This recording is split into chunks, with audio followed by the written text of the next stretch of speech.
Hello, and welcome to my talk on vending machines by me, Jamie Christensen.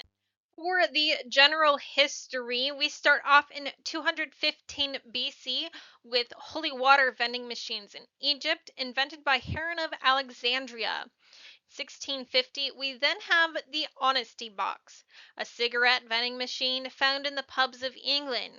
From 1822 to 1888, there's a number of patents that were made in the UK and the US, Japan, quite a number of places. However, they weren't really ever put to use. It was until 1888 that the US finally put to use a gum vending machine.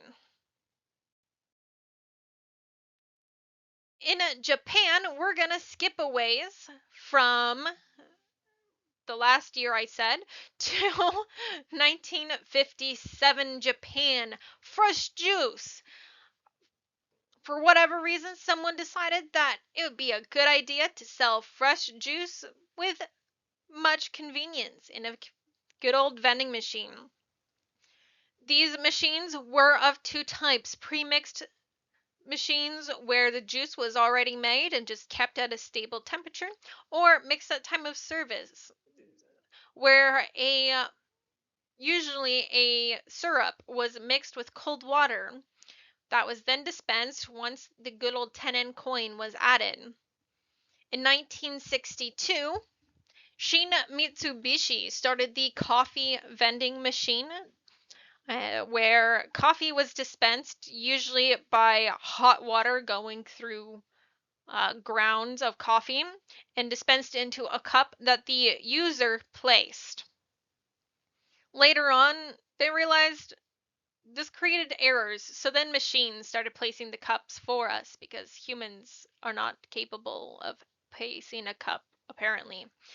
And then in 1972, with coffee vending machines taking off, they made them small enough to be put in offices and they could sit on top of tables.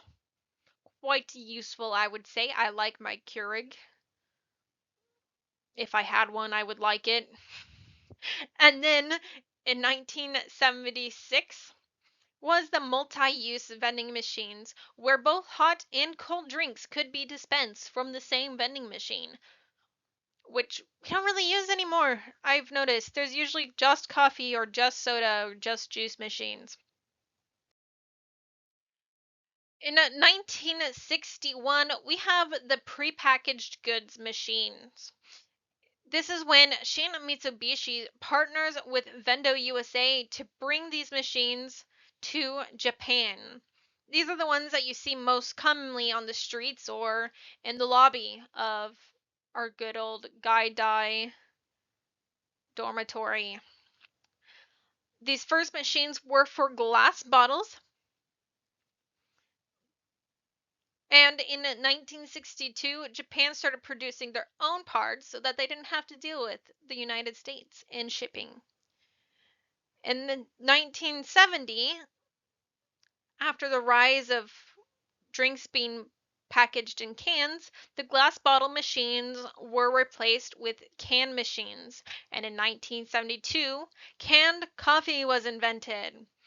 And shortly behind that, they wanted a way to dispense the canned coffee. So hot cold machines were created. Now, if you watched the video you were supposed to watch last week, you would know how these work. So we're not going over. In conclusion, we have holy water to canned coffee. And vending machines are probably my favorite thing in all of the world because they are so convenient. They have fueled my life as a college student, particularly Red Bulls, hot tea, and hot coffee. The hot vending machine, however, is my favorite because hot drinks are the best. I don't care what season it is. I love being able to dispense a matcha latte into a cup or grab a can of hot tea ready to go. Thank you, Japan, for taking something good and making it better. And goodbye. Here's my works cited.